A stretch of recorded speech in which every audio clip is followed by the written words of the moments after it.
croix me sera toujours chère. Elle est gloire et victoire pour moi. Et par elle, en la maison du Père, la couronne est offerte à ma foi. Et par elle, en la maison du Père, la couronne est offerte à ma foi.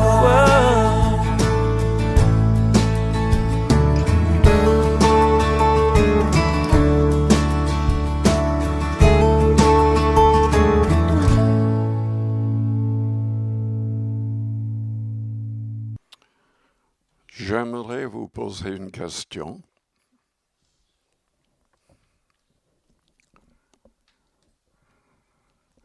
Je ne vais pas vous demander de réagir, mais j'aimerais savoir si le Seigneur a enlevé les vrais disciples aujourd'hui même avant la fin de ce message. Est-ce que vous seriez enlevé pour rencontrer le Seigneur dans les airs? Je vais lire un passage dans Luc, chapitre 2,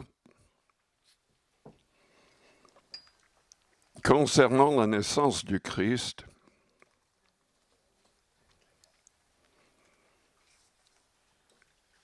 Mais ce qu'il faut savoir, c'est que notre foi n'est pas basée sur le néant. Jésus-Christ a accompli plus de 300 prophéties à la lettre. 300 ans, 400 ans, 600 ans, 1000 ans, 1400 ans avant sa naissance à Bethléem, nous avons des prophéties, plus de 300. En plus que les prophéties, nous avons les témoignages de centaines de personnes qui ont vu le Christ après sa résurrection miraculeuse. Et ce n'est pas uniquement dans la Bible que nous avons ces témoignages. Il y avait toutes sortes de personnes qui, à cette époque, ont écrit, parmi les Grecs, les Romains et d'autres, concernant la réalité du Christ. Que personne ne vous trompe, il n'y a qu'un seul vrai sauveur. Et tous les hommes, l'humanité tout entière a besoin d'un sauveur. Parce que depuis la chute de nos premiers parents, les hommes sont condamnés. Nous sommes tous des pécheurs ayant besoin de pardon et de rédemption. Jésus-Christ a payé ce prix-là. Existant en forme de Dieu, il s'est dépouillé pour devenir un homme. Il est venu avec le plan qui donnerait sa vie pour l'humanité. Parce qu'il est resté sans péché. Il pouvait mourir à notre place. La Bible dit qu'il est mort pour nos péchés et qu'il est ressuscité pour la justification de tous ceux qui croient, qui deviennent de vrais disciples. Il y a de plus en plus de soi-disant chefs spirituels, c'est disant chrétiens, entre guillemets, qui vont aller en enfer. Parce qu'ils disent, toutes les religions mènent à Dieu. Jésus-Christ a dit non. Personne ne vient au Père que par moi. Par moi. Si vous n'avez pas une relation avec le Christ, Dieu va vous rejeter. Peu importe ce que vous avez fait de bien, vous serez rejeté. La Bible dit, le Christ a dit même, que la colère de Dieu demeure sur celui qui ne croit pas en Christ. C'est dans Jean 3. Sa colère sera manifestée envers toutes les personnes qui se confient faussement dans d'autres religions. Pourtant, il y a plus de 4000 fausses religions. Mais même le christianisme est faux pour beaucoup de gens parce qu'ils ne comprennent pas que le vrai, c'est une relation avec le Christ, par le Christ. Aucun homme ne peut vous sauver. Il n'y a que le Christ.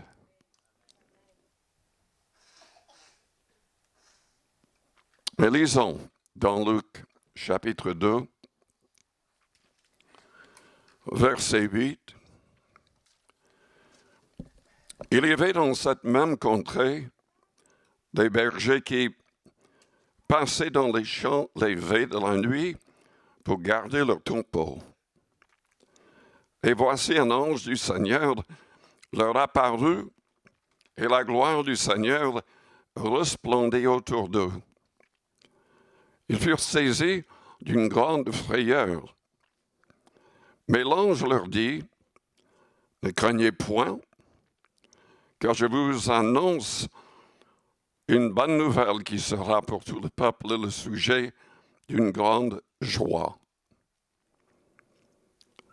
Oui, nous n'avons même pas uniquement le témoignage d'hommes et de femmes, mais le témoignage d'anges.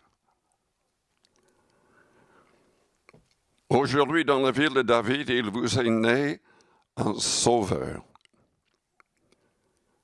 qui est le Christ, qui signifie « oint », c'est la même idée que Messie, mais l'ange l'appelle aussi le Seigneur. Et voici à quel signe vous le reconnaîtrez. Vous trouverez un enfant emmailloté et couché dans une crèche. Et soudain, il se joignit à l'ange une multitude de l'armée céleste, louant Dieu et disant « Gloire à Dieu dans les lieux très hauts et paix sur la terre parmi les hommes qu'il agrée. » Lorsque les anges les eurent quittés pour retourner au ciel, les bergers se dirent les uns aux autres, « Allons jusqu'à Bethléem. » Bethléem signifie « maison du pain ».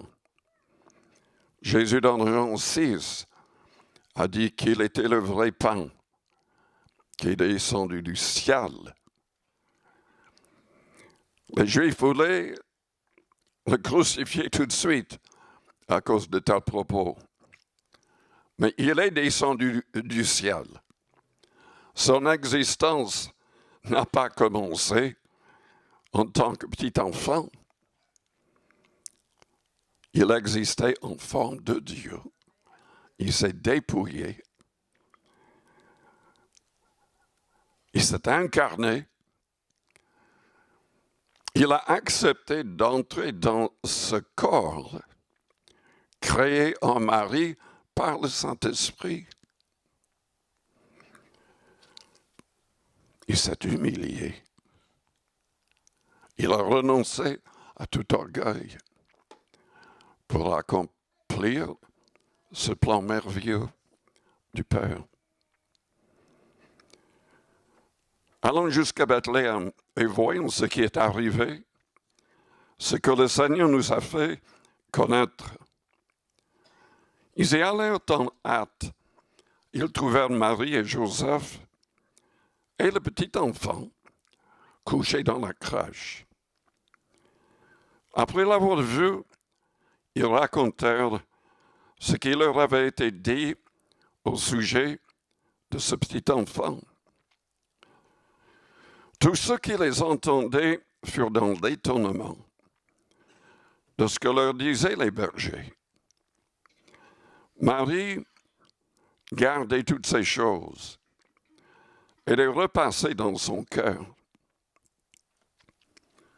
Et les bergers s'en retournèrent, glorifiant et louant Dieu pour tout ce qu'ils avaient entendu et vu, et qui était conforme à ce qui leur avait été annoncé.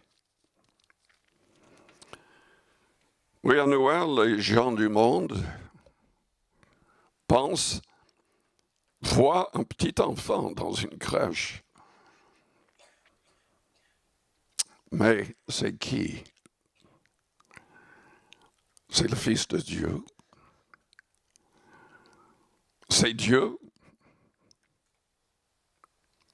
Parce que oui, il est appelé Dieu dans Jean chapitre 1er, dans Colossiens chapitre 1er, dans Hébreux chapitre 1er, Dieu le Père l'appelle Dieu.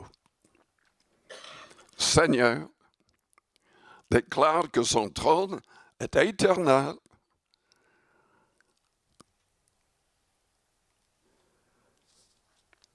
Dans 2 Thessaloniciens, je voudrais vous lire un autre passage.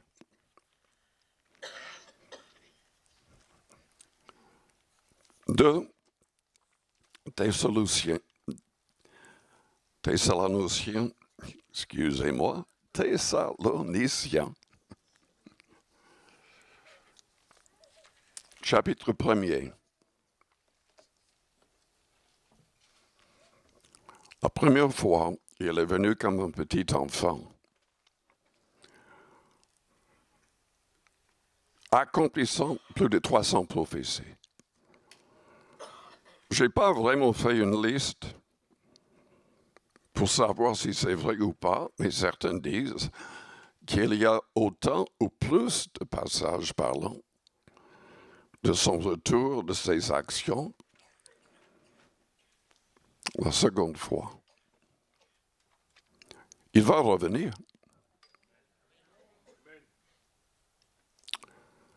Et il va revenir, je crois, bientôt. Comme nous allons le dire, comme nous allons le voir dans d'autres passages prophétiques.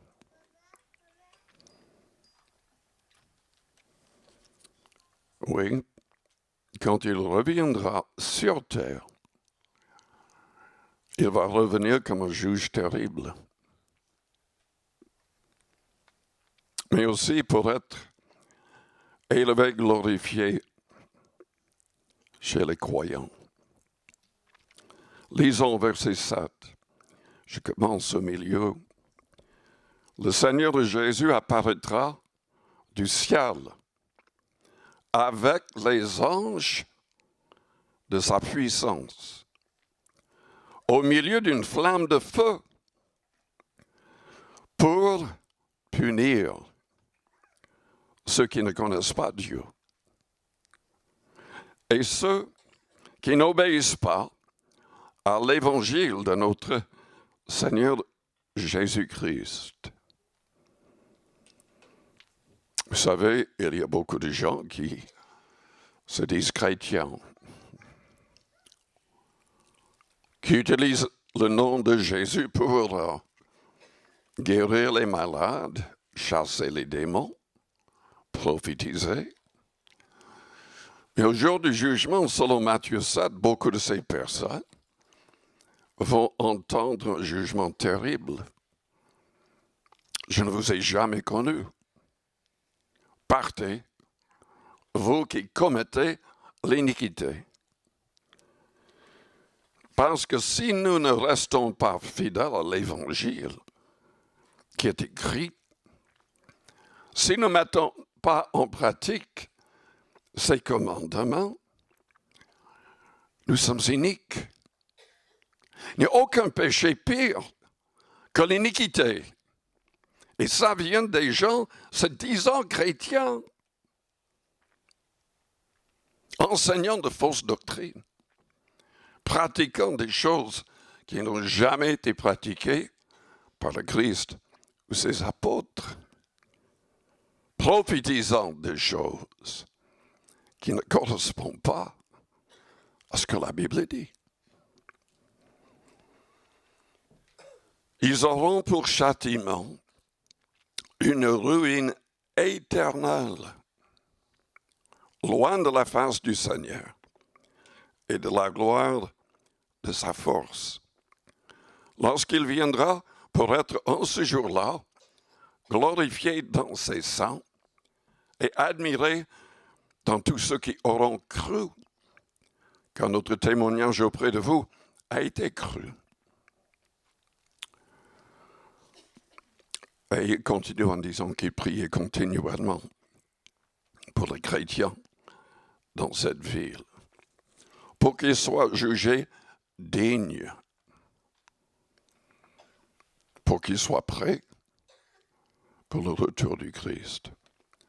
Mais il s'agit dans ce passage du moment où ses pieds vont toucher la terre.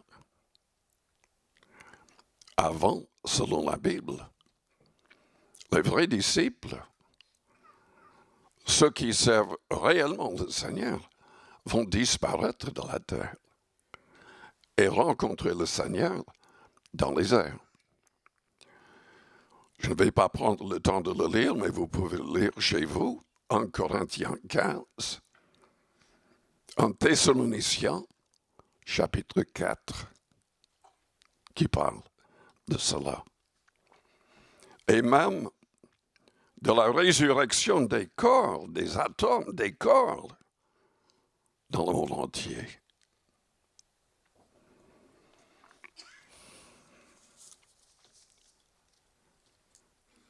Sommes-nous prêts pour cela? Est-ce que nous sommes sur le seuil de ces prophéties? Est-ce que nous allons entrer dans la tribulation qui durera 7 ans, qui est décrit dans Daniel et surtout dans l'Apocalypse? En tout cas, tout se prépare pour cela, de manière incroyable. Parce que dans le 2e chapitre de 2 Thessaloniciens, la Bible dit qu'il y aura un faux Christ qui va prendre le contrôle de la terre, qui va tromper les nations. Uniquement les vrais croyants ne seront pas trompés.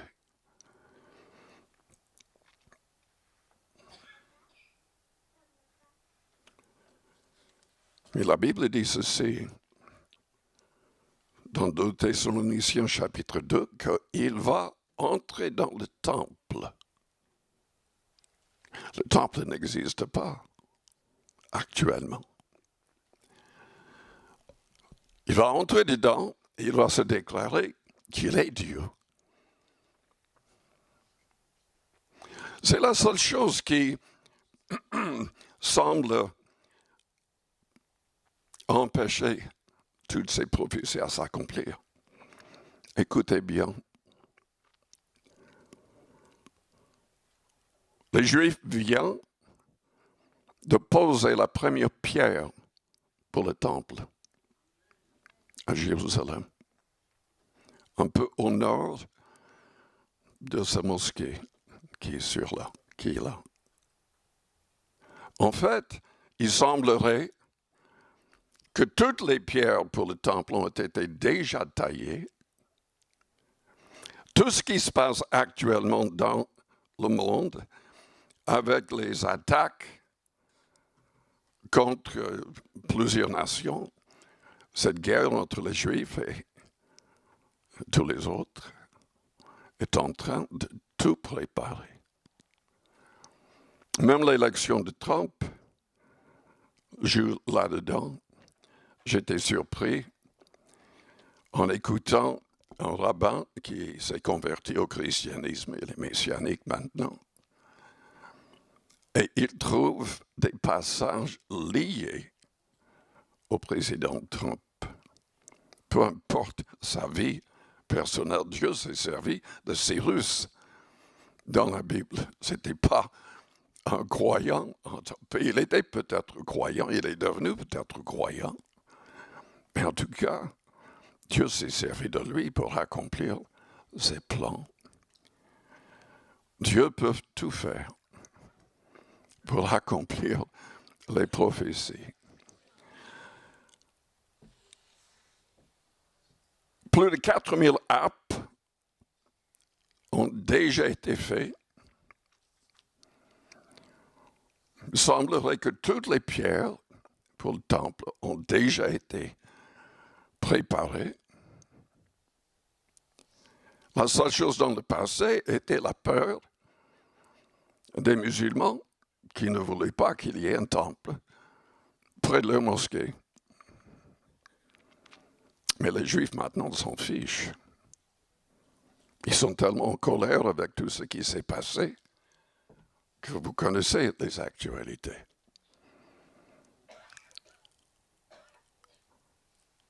Mais il y a quelque chose d'autre. S'ils arrivent à faire construire le temple, il faut que le temple soit purifié. Les sacrificateurs, ah oui, déjà, les sacrificateurs sont préparés.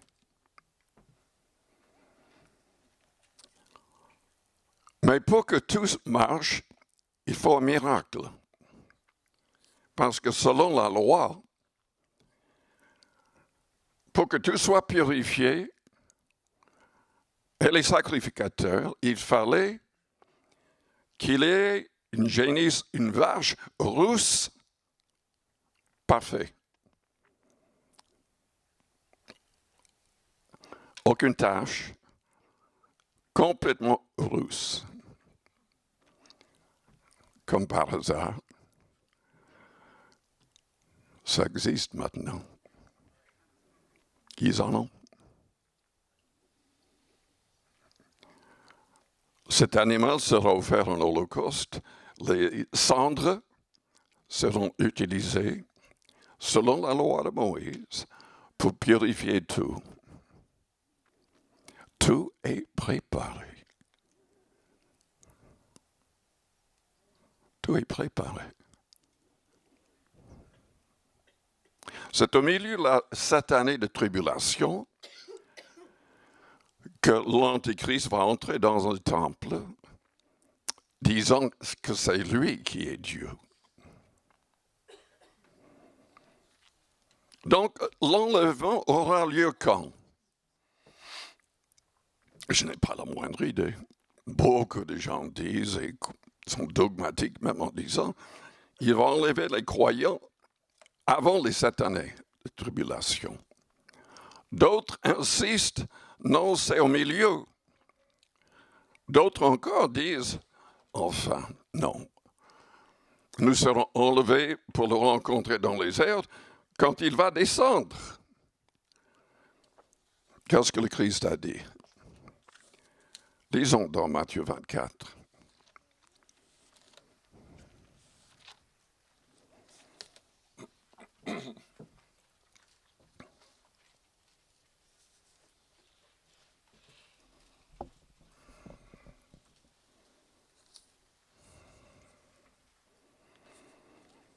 Verset 36, C'est le Seigneur qui parle.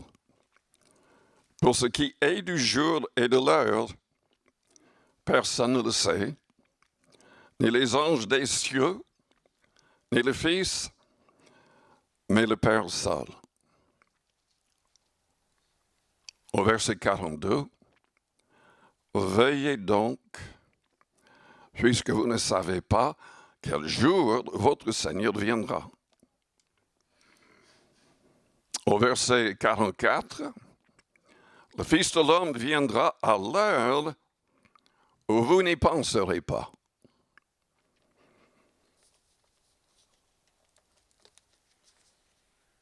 Ce n'est pas important de connaître. Même dans Actes chapitre 1er, les disciples voulaient connaître l'avenir. Et le Seigneur a dit, ce n'est pas à vous de savoir. Mais restez dans la ville de Jérusalem pour être baptisés du Saint-Esprit. Et vous serez mes témoins dans le monde entier. Mais ce qui est très important, surtout quand nous voyons les signes, c'est d'être prêt. Jésus-Christ voulait que tous les croyants soient prêts en tout temps.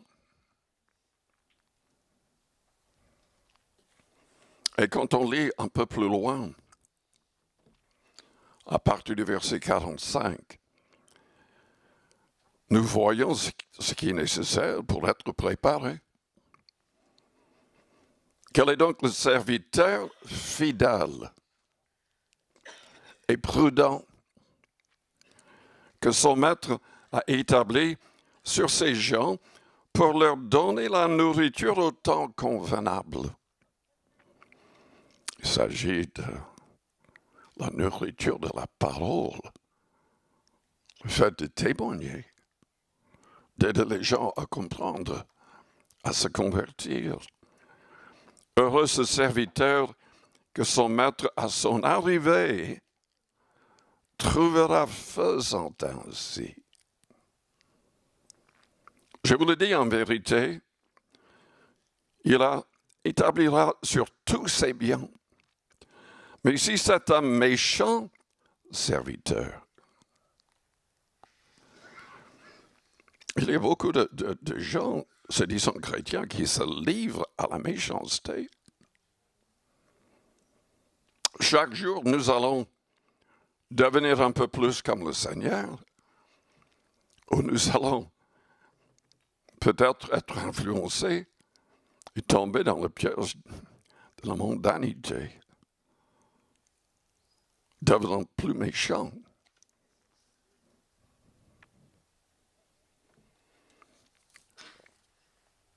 S'il se met à battre ses compagnons, s'il mange et boit avec les ivrognes,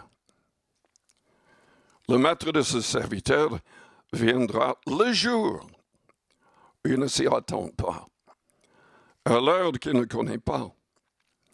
Il le mettra en pièces et lui donnera sa part avec les hypocrites. C'est là qu'il y aura des pleurs et des grincements de dents. En fait, il est en train de parler de vrais croyants, de vrais disciples qui deviennent méchants, qui se laissent complètement aveugler par le monde, les choses du monde, par la chair. Mais soyons plus précis. Qu'est-ce qui est nécessaire pour être enlevé, sauvé? Il faut être fidèle. Fidèle dans tous les domaines, mais surtout dans le contexte de la saine doctrine. Selon 1 Corinthiens 15, les 2 premiers versets, si nous ne sommes pas fidèles, présentant l'Évangile comme les apôtres l'ont présenté, notre foi sera vaine. Vaine. Dans Galates, chapitre 1er, versets 6 à 9, si nous changeons le message de l'Évangile, même un tout petit peu, nous serons anathèmes, damnés pour l'éternité. Et Paul le dit 2 fois.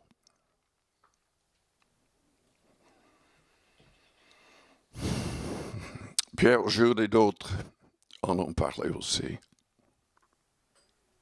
Nous devons être fidèles. Nous ne pouvons pas accepter ce qui n'est pas pleinement en accord avec l'enseignement du Christ et de ses apôtres. Vous savez que dans l'Ancien Testament, quand Dieu a donné la loi et les sacrificateurs au travers de Moïse et Aaron, deux fils d'Aaron devaient agir en tant que sacrificateurs de manière exactement comme Dieu l'avait dit. Un jour, la Bible dit qu'ils offrent du feu étranger. Ils ont fait quelque chose avec le feu qu'ils n'avaient pas le droit de le faire. Ils ont décidé d'inventer la religion à leur manière. Et le monde est rempli de gens qui ont fait ça. Le christianisme est rempli de gens qui font ça. Et tous seront damnés. Je le répète, ils seront damnés. Vous savez que quand Paul, dans 2 Corinthiens chapitre 11 et 12, parlait de faux apôtres à son époque, des gens qui se disaient super spirituels, super puissants, Paul a dit quoi? Il a dit carrément que ce n'étaient pas des apôtres. Ce n'étaient pas des gens qui se sont trompés un petit peu, enfin, il fallait les aimer quand même. Paul a dit qu'ils étaient carrément des serviteurs du diable, transformés, déguisés en apôtres de Christ, comme le diable qui se transforme en ange de lumière pour tromper. Nous devons être fidèles à la saine doctrine, nous éloigner de la fausse doctrine et des personnes, enfin on doit les avertir avec amour, mais nous devons nous séparer d'avec de telles personnes. Si nous voulons être sauvés nous-mêmes, parce que vous savez que la sanctification, sans la sanctification, la Bible dit que nous ne verrons point le Seigneur. C'est quoi être sanctifié? C'est de se séparer d'avec le monde, le mal, et les gens qui restent dans le mal. Les Juifs se sanctifiaient en refusant d'entrer même dans la maison d'un non-croyant. Refusaient de manger avec des non-croyants. Il y a des passages dans le Nouveau Testament qui nous interdisent même de manger avec les gens qui sont dans les fausses doctrines.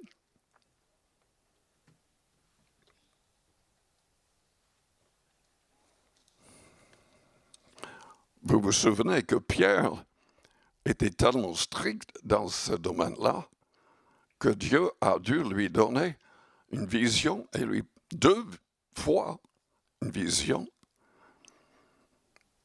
Un ange a apparu et le Saint-Esprit lui a parlé en plus parce qu'il n'est jamais entré dans la maison d'un non-juif. Et il n'avait pas encore compris que l'Évangile était pour tous les peuples et pour toutes les nations.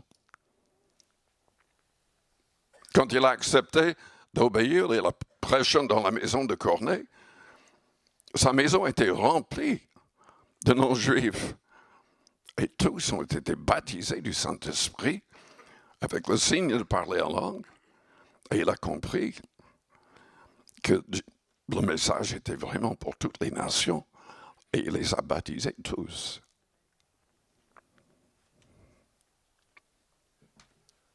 Nous devons être fidèles à la saine doctrine. Il n'y a point de salut. Ah oui, j'ai oublié d'expliquer les deux fils d'Aaron. Qu'est-ce qui leur est arrivé? Est-ce que Dieu a dit à Aaron, enfin, il faut que tu parles à tes fils là, qui se repentent? Dieu ne leur a même pas donné le temps de se repentir. La Bible dit que Dieu a agi pour que le feu, ce feu étranger, devienne plus grand et les dévore. Enfin, Dieu a agi par un feu, en tout cas, pour les anéantir. Et il était tellement en colère qu'il a dit même à Aaron de ne pas quitter sa tente, de ne pas entrer en deuil, ou lui-même serait exécuté.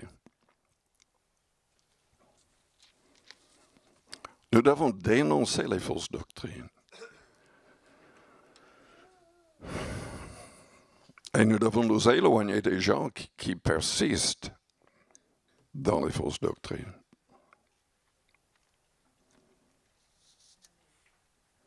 Qui sera enlevé? Les gens qui sont fidèles. Mais les gens aussi qui travaillent pour le Seigneur. Êtes-vous en train de travailler pour le Seigneur? Est-ce que vous témoignez? Est-ce que vous cherchez les âmes? Est-ce que vous êtes un modèle qui pousserait les gens autour de vous de vouloir devenir chrétiens?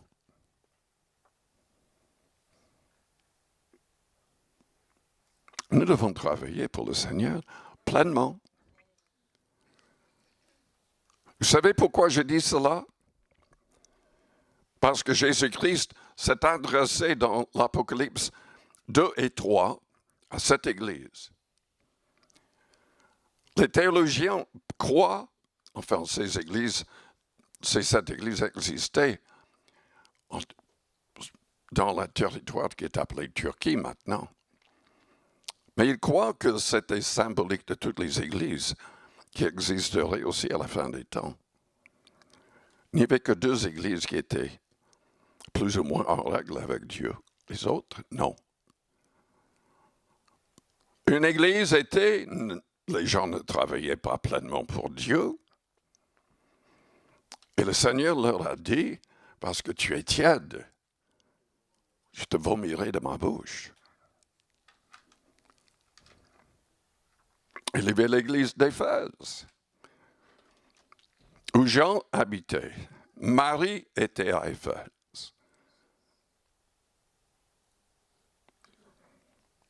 Et le Seigneur a dit que pour la Odyssée, pour l'église d'Éphèse, ces églises n'existeraient plus s'il n'y avait pas de repentance. Ils n'en avaient plus l'amour de l'évangélisation. Et d'autres, on ne peut même pas les appeler églises. Et pourtant, il y avait apparemment de vrais chrétiens dans ces églises, mais la vaste majorité était dans la débauche, dans l'iniquité, dans des adultères, des choses plus, même pires. Le Seigneur appelle quand même à la repentance, parce qu'il voudrait que tous les hommes arrivent une pleine repentance, que tous soient sauvés. Mais on doit arriver à une pleine repentance. Tout doit changer. Nous ne pouvons plus vivre pour nous-mêmes. Nous devons vivre pour lui et pour les autres.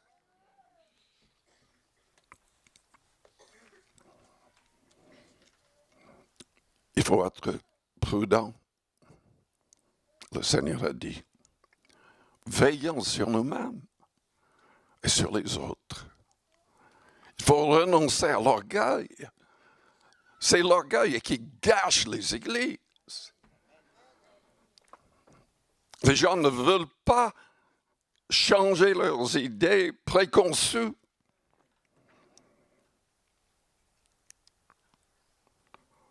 Leurs parents étaient dans de fausses doctrines, donc ils ne veulent pas changer. Mais il faut rester fidèle à ce qui est écrit.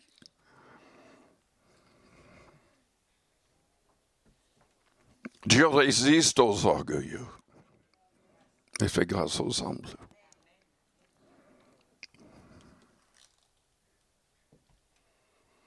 Nous devons persévérer dans l'amour. Comment? Il faut prier. Il faut recevoir le Saint-Esprit. Il faut prier par le Saint-Esprit. Parce que nous serons, selon la Bible, haïs par toutes les nations. Nous n'avons pas encore vu le pire. La persécution sera dans toutes les nations. Et c'est incroyable comment les choses peuvent changer rapidement.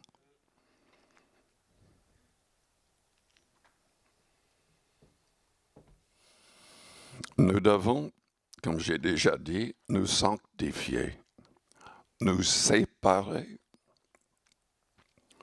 2 Corinthiens,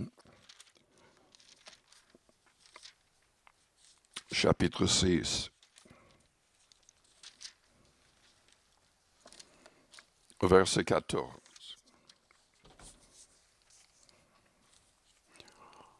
Nous perdons très souvent, les églises perdent très souvent les jeunes, parce que les jeunes courent avec les autres jeunes mondains. Il n'y a pas de sanctification. Il n'y a pas de sanctification. On doit se séparer. Avec amour, on avertit tout le monde. Mais quand les gens rejettent le Seigneur, veulent continuer dans le mal, on ne peut pas être copain avec de telles personnes. Ne vous mettez pas avec les infidèles sous un joug étranger. Dans notre tête, souvent nous pensons aux infidèles, ce sont les gens non-croyants. Non, pas forcément. Les infidèles sont des gens qui étaient à l'époque peut-être fidèles, mais qui ne sont plus fidèles. Ils sont devenus infidèles. Ne vous mettez pas avec les infidèles sous un joug étranger. Moi, je connais un chrétien qui était marié et qui a commencé à... qu'est-ce qu'on dit en français? Pour les enterrements, il est responsable avec... Il s'est mis avec quelqu'un d'autre comme responsable pour les enterrements et tout ça. Qu'est-ce que tout le système des funérailles, quoi. Aux États-Unis, ils ont carrément de grands bâtiments pour cela. Oui, pompe funèbre, mais c'est beaucoup plus grandiose aux États-Unis, quoi. Et il gagne bien sa vie, mais il s'est mis avec quelqu'un qui n'était pas croyant. Il a tout perdu. Son partenaire était malhonnête. Il est arrivé à faire les choses. Il a tout volé. Il a volé même sa femme.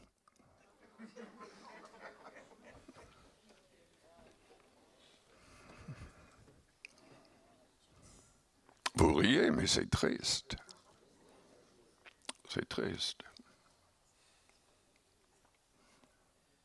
La femme ne voulait même plus son enfant. Et il devait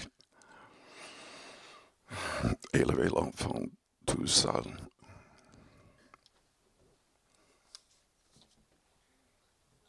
Ne vous mettez pas avec les infidèles sous un joug étranger. Évidemment, ça se réfère aussi au mariage. Car quel rapport y a-t-il entre la justice et l'iniquité? Ou qu'y a-t-il de commun entre la lumière et les ténèbres? Quel accord y a-t-il entre Christ et Bélial, prince des démons? Quelle part a le fidèle avec l'infidèle? Quelle part y a-t-il entre le temple de Dieu et les idoles? Car nous sommes le temple du Dieu vivant.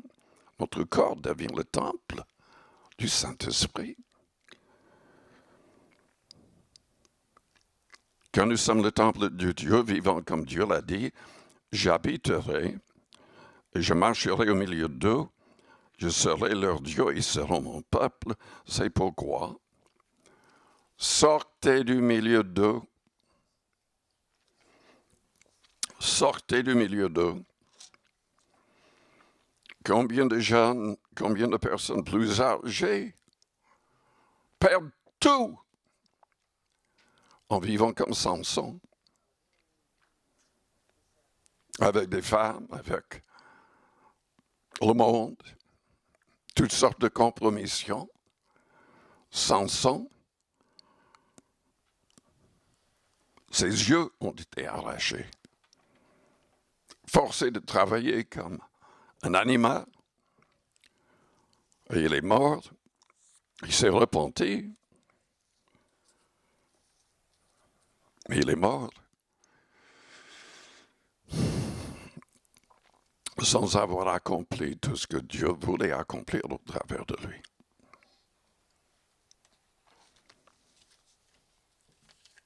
Nous devons nous séparer. Séparez-vous, dit le Seigneur. Ne touchez pas à ce qui est impur, et je vous accueillerai. Si vous n'écoutez pas ce qu'il dit, vous ne serez jamais accueillis. Vous ne serez jamais enlevés. Je serai pour le fidèle. Je serai pour vous un père, et vous serez pour moi des fils et des filles. Et le Seigneur Tout-Puissant, ayant donc de telles promesses, bien-aimés, purifions-nous de toute souillure de la chair et de l'esprit, en achevant notre sanctification dans la crainte de Dieu.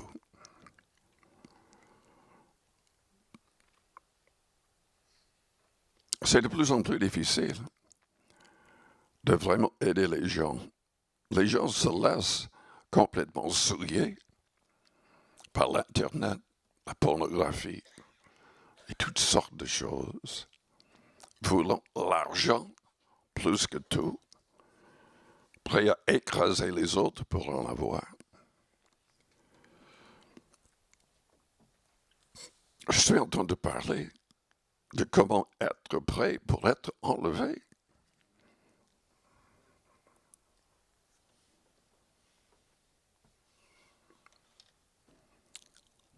Est-ce que vous aimez vraiment le Seigneur?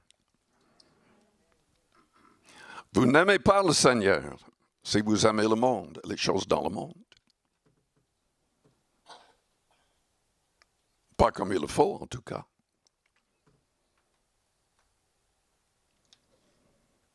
Tout va disparaître. Visitez le Louvre, le musée du Louvre. Regardez ce qu'ils ont laissé. Et sans doute tous sont en enfer.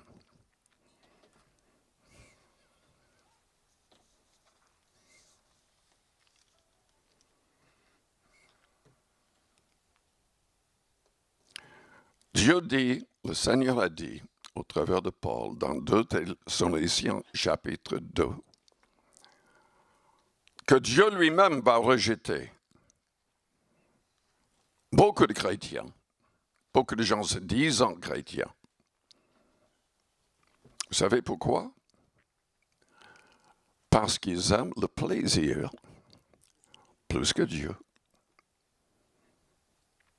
Les plaisirs sexuels, la pornographie, l'argent, même prêt à être malhonnête pour en avoir. Tellement de choses. Et la Bible dit, dans un même passage, que Dieu lui-même va leur envoyer une puissance d'égarement pour qu'ils soient trompés et damnés. Dieu cherche les gens qui aiment réellement le Seigneur et qui veulent être sans péché comme lui.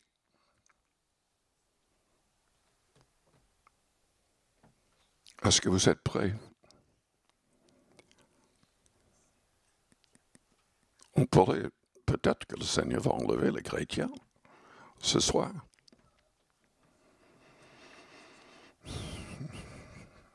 Il faut être préparé en tout temps.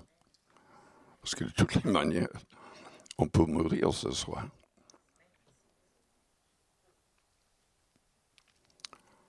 J'ai remarqué sur Facebook plusieurs personnes parmi mes amis qui sont décédés hier.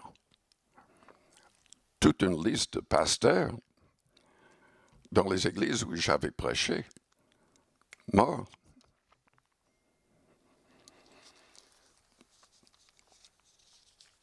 Sommes-nous réellement préparés? Sommes-nous en train de vivre réellement comme il faut? Je vous invite à fermer vos yeux. Être honnête avec vous-même, avec Dieu.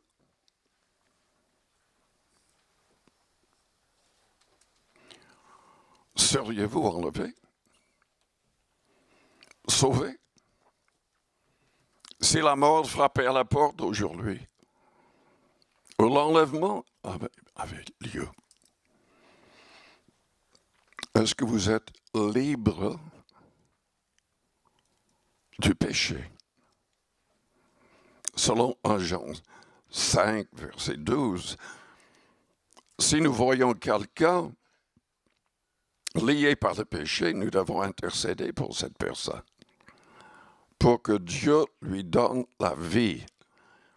Si on est dans le péché, on n'a pas la vie.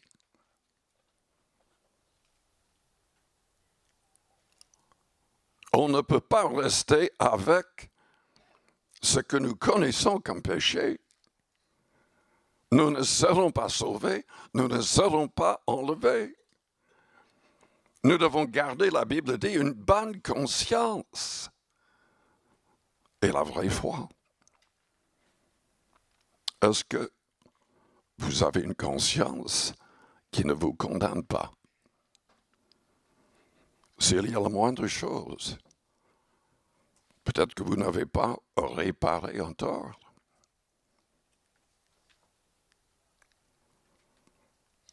Peut-être que vous êtes vraiment dans l'esclavage avec une habitude mauvaise et vous savez très bien que ce n'est pas la volonté du Seigneur. Peut-être que vous êtes dans une relation Vous savez très bien, c'est contre la volonté de Dieu.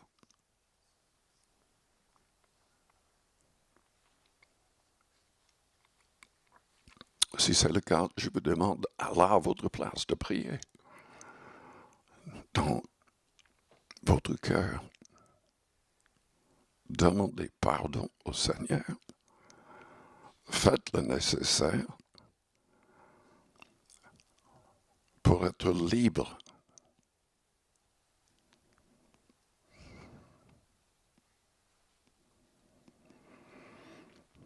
Si le Fils vous a franchi, vous serez réellement libre, le Seigneur a dit.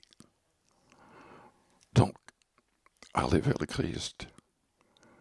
Invoquez le nom du Seigneur. Demandez son aide, son pardon et surtout la force de vaincre. Dans cette église, chaque fois, le Seigneur disait que le ciel et les récompenses étaient pour les vainqueurs. Pour les vainqueurs.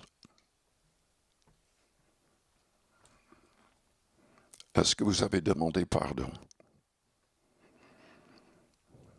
à des gens que vous avez offensés? Est-ce que vous avez accepté de pardonner à tous, même aux gens qui ne demandaient pas d'être pardonnés? Le Seigneur veut enlever nos cœurs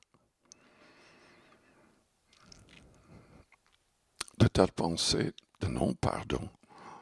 Il veut nous remplir de son amour. Il nous ordonne de prier pour nos ennemis, de leur faire du bien.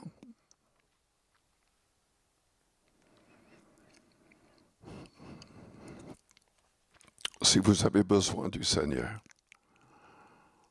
besoin de délivrance, besoin qu'il vous aide, peut-être que vous êtes malade là. Peut-être que tout est bien spirituellement, mais vous êtes malade. Élevez vos mains vers le ciel. Si vous avez besoin de lui pour un problème de péché ou simplement parce que vous êtes malade, élevez vos mains vers le ciel avec foi. Avec foi. Père Céleste, au nom de Jésus-Christ, agis par ton Esprit Saint. Pardonne, délivre et guéris pour la gloire du nom de Jésus-Christ. Et baptise du Saint-Esprit. Remplis-nous de ton esprit, de ton amour, pour que tout soit sous ton contrôle.